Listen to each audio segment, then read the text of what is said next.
අපහසුතාවයට පත්වෙන සිදුවීම් ඉඳලා හිටලා හරි අපි කාටත් සිද්ධ වෙනවා. අද කාලේ කවුරුත් ගාව කැමරාවක් තියෙන ජංගම දුරකථනයක් තියෙන නිසා මේවා ගොඩක් වෙලාවට පටිගත වෙලා Facebook එකට YouTube එකට වැටෙන එකයි වෙන්නේ. හැබැයි TV එකේ කැමරාව ඉස්සරහා සජීවීව මෙහෙම අවස්ථාවක් වුණොත් ඒවා මුළු ලෝකයක්ම එකපාර දකිනවා. ඒ විදිහට අද වීඩියෝ එකෙන් විශ්ව ගවේෂක ඔබට පෙන්වන්න යන්නේ ලංකාවේ TV එකේ සජීවීව වුණ මේ වගේ සිද්ධිත් එක්ක තව ගොඩක් මිනිස්සු අපහසුතාවයට පත් වුණ අවස්ථා ගැන.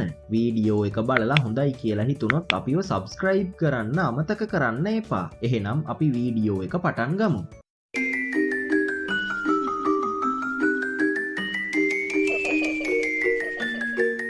මුලින්ම අපි කතා කරන්නේ දේශපාලන සංවාදයක් ගැන.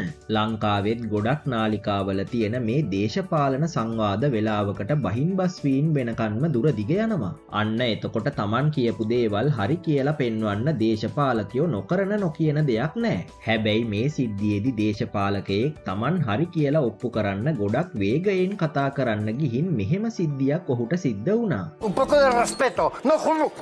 No juegue usted contra el separatismo. ඒ විදිහට ඔහු කතා කර ඉන්නකොට එකපාරටම ඔහුගේ කටේ දාලා තිබුණ බොරු දත් ඇන්ද එළියට එනවා. හැබැයි විශේෂත්වය වෙන්නේ මේ පුද්ගලයා එහෙම එළියට ආවත් කතා කරන එක නම් නවත්තපු නැති එක. මේ සිද්ධිය සජීවීව රූපවාහිනියේ විකාශය වුණා වගේම මේ සංවාදය බලාගෙන වටේ ඉඳගෙන ඉන්න කාන්තාවක් අප්පිරියාවෙන් ඒ දිහා බලනවත් කැමරාවේ පටිගත වුණා.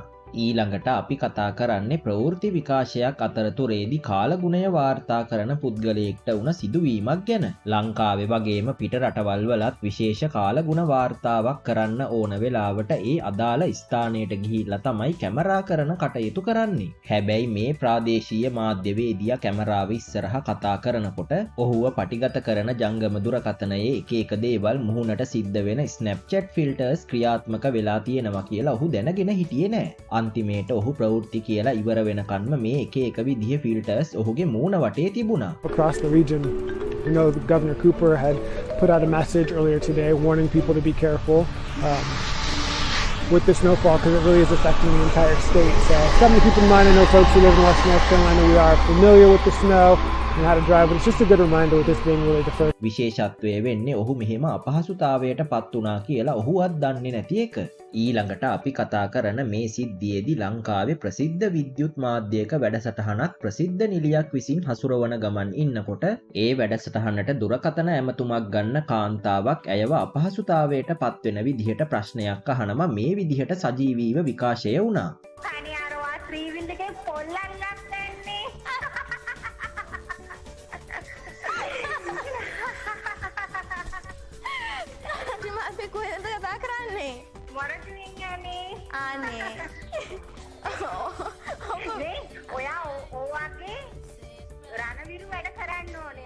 සමාවෙන්න තව එකක් කියන්න දුමින්ට සිල්ලට හොඳ වැඩේ නේද උනේ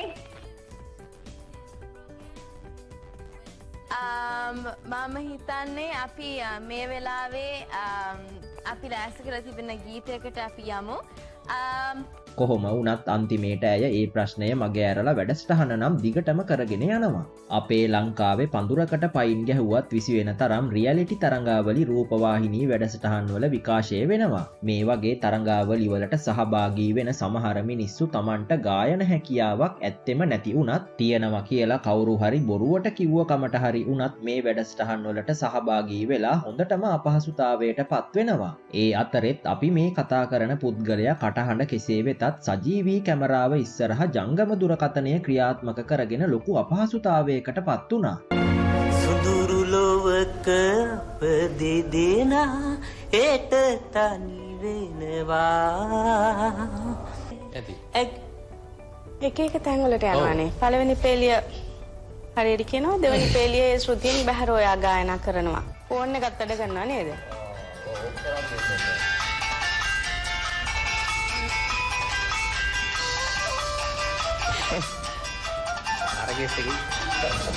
Lo කට්ටන් ටක් ගාලා ඕෆ් කරගන්න. කවුද? යාළු කිලින්නේ. ඔබ මා හමුවේ නම් ආයෙ රින් වෙනවනේ ෆෝන් එක. ඔබ මා හමු වෙන්නම් කිව්ව ගමන් රින් වුණානේ. ආන්සර් කරලා ඉන්නකෝ. ආන්සර් කරන්න. ඔව් කතා කරන්න උත්තර කතා ගන්න. කතා ගන්න. දැන් ආයෙ කෝල් කරයි. නෑ ඔක්කොම හරි හරි ෂුවර්ද? හරි ඊළඟ පාර ඔක රින් වුණොත් ඉන්න හොඳට කිව්වත් නැතත් යවන්න වෙනවා එළියට. ඔයා ගෝෆ් කරගෙන ඉන්න ඕනේ නැතුව මෙතන ආයෙ නෝම හරි ඕම යන්න. සූදානම්ක් නැති හින්දාද මං උදේ ඉඳන් මං දැන් ඇවිල්ලා තියෙන්නේ. ආන්දරේ දැන් මෙතන කට්ට ගන්න සූදානම් නෙමෙයිද ඇවිල්ලා තියෙන්නේ. මම කිව්වා මේක ඔෆ් කරන් මං එළියෙන් එන්නම් කියලා. ඊට පස්සේ කිව්වා ඔහොම යමන් කියලා. දැන් මේ තරගෙ හින්දා මම මේ ට්‍රිප් එක මං ගියේ නැහැ. සජීවී වැඩස්ටහනකට වගේම විශේෂයෙන් ගායන තරඟාවලියකට යනවනම් Tamanගේ ජංගම දුරකථනය ක්‍රියාවිරහිත කරගන්න හැමෝම මතක තියාගන්න ඕන. ඊළඟට අපි මේ කතා කරන සිද්ධියේදී පුද්ගලයෙක් Taman පන්තියේ ඉන්නකොට සමාජ මාධ්‍යයක ලයිව් ඇවිත් කැමරාවෙන් පන්තියම පෙන්නනවා. ඒ අවස්ථාවේදී ඔහු කැමරාව හරවනවත් එක්කම ඩියෝඩ්‍රන්ට් ස්ප්‍රේ එකක් කාන්තාවක් වෙන කොහෙටවත් ස්ප්‍රේ කරගන්නවා මේ විදිහට සජීවීව විකාශය වුණා. ඊළඟට අපි කතා කරන්නේ ලංකාවේ ප්‍රධාන රූපවාහිනී මාධ්‍ය ජාලයක දවල් 12 ප්‍රවෘත්ති කියන ගමන් ඉන්න නිවේදිකාවකට මේ මෑතකදී වුණ සිදුවීමක් ගැන. ඒ විදිහට මේ නිවේදිකාව එක ප්‍රවෘත්තියක් කියලා ඒකට අදාළ වීඩියෝ එක විකාශය වෙන්න පටන් අරගත්තට පස්සේ ප්‍රධාන පාලක මැදිරියට අතවනවන මොකක් හරි කියන්න උත්සාහ කරන එකක් තමයි වැරදිලා කැමරාවේ සටහන් උනේ.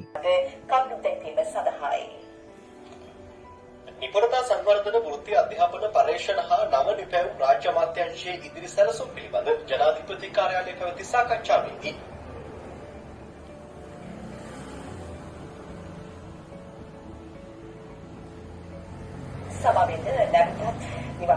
ඇය Taman මෙහෙම අතවනනවා සජීවීව විකාශය වුණා කියලා දැනගත්තට පස්සේ මුහුණත් එක්කම වෙනස් වෙලා හිනාවකුත් යනවා අපිට බලා ගන්න පුළුවන්.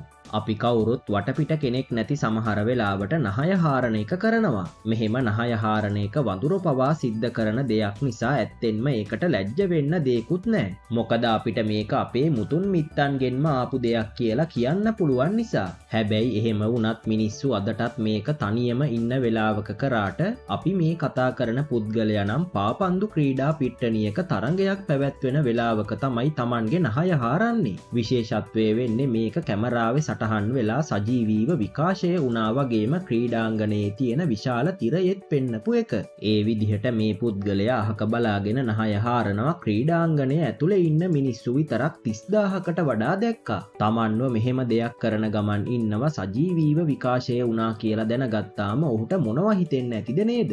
ඊළඟට අපි කතා කරන්නේ ලංකාවේ තවත් ප්‍රධාන මාධ්‍ය ජාලයක තියෙන රාත්‍රී දේශපාලන වැඩසටහනකට සහභාගී වුණ හිටපු පාර්ලිමේන්තු මන්ත්‍රීවරියක් නිවේදිකාවගේ ප්‍රශ්නවලට උත්තර දෙන්න බැරුව අපහසුතාවයට පත්වෙන හැටි.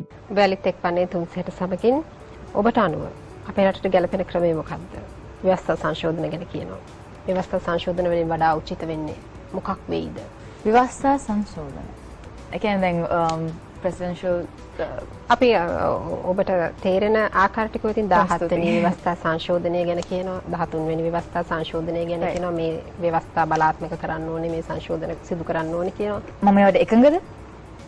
ඔබ පැහැදිලි කිරීම එකඟ හෝ පොස්තුති අනිවාර්යයෙන්ම 13 වෙනි සංශෝධනය අපි එකඟයි. ඒ ඔබේ කොලේ තියෙන නිසා නැහැ කොල්නා අනිවාර්යයෙන්ම කියන්නේ දැන් ඒ බලය මේ බෙදලා ගිය විදිහයි උතුරු නැගෙනහිර ප්‍රශ්නය විසඳන්න ඒක උදව් වෙච්ච විදිහයි ශක්තියක් වෙච්ච විදිහෙන් ඒකෙන් මට කිසිම විරෝධතාවයක් නැහැ. එකඟ වෙනවා 13 වෙනි ව්‍යවස්ථා සංශෝධනයට. ඒකට 17 වෙනි ව්‍යවස්ථා සංශෝධනයේ ඒ ක්‍රමය ගැන මම ඔබෙන් අහන්නේ. මේ ක්‍රමය ගැන මට කිසිම විරෝධතාවයක් 17 වෙනි ව්‍යවස්ථා සංශෝධනයටත් එකඟයි. ඔව් අනිවාර්යයෙන්. ඒකත් කොලේ තියෙන නිසා. අනේ නැහැ. ඉතින් සාමාන්‍යයෙන් දේශපාලනයට එන්න කලින් ආණ්ඩු ක්‍රම ව්‍යවස්ථාව කියන්නේ මොකක්ද? ඒ වගේ වෙනස්කම් කරනවා කියන්නේ මොකක්ද කියලා മന്ത്രിවරයෙක් වුණාම දැනගෙන ඉන්න ඕන. හැබැයි මයට නම් ඒ ගැන කිසිම අවබෝධයක් නැහැ වගේ. ක්‍රීඩා තරඟයක් කියන්නේ ගොඩක් ලොකු උද්‍යෝගයකින් බලන්න පුළුවන් දෙයක්. ඒ අතරෙත් සජීවීවම ක්‍රීඩා තරඟයක් බලනවා කියන එක කොහෙත්ම කම්මැලි වැඩක් නෙවෙයි. හැබැයි ශ්‍රී ලංකාවයි බටහිර ඉන්දීය කොදෙව්වොයි අතර තිබුණ ක්‍රිකට් තරඟයකදී අපේ ශ්‍රී ලාංකික ප්‍රේක්ෂකයෙක් නිදි කිරා වැටෙනවා මේ විදිහට කැමරාවේ සටහන් වුණා. මොහු ගැන අන්තිමේට සමාජ මාධ්‍යවලත් ගොඩක් ලොකුවට කතා වෙන්න පටන් ගත්තට පස්සේ ඔහු කොයිතරම් අපහසුතාවයට පත් වෙන්න ඇතිද නේද?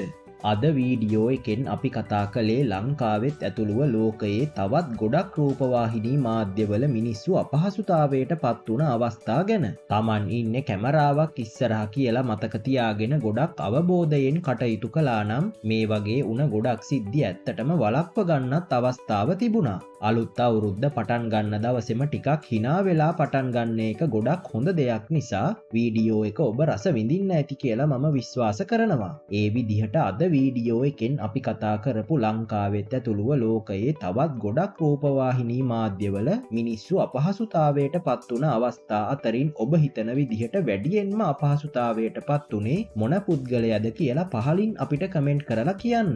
ඒ වගේම මේ වීඩියෝ එක හොඳයි නම් දැනුමක් ලැබුණා කියලා හිතනවා නම් වීඩියෝ එකට ලයික් කරන්න, කමෙන්ට් කරන්න වගේම ෂෙයා කරන්න අමතක කරන්න එපා. මේ වගේම දැනුම ගේන තවත් අලුත්ම වීඩියෝ එකකින් අපි ඉක්මනට මුණ ගැහෙමු.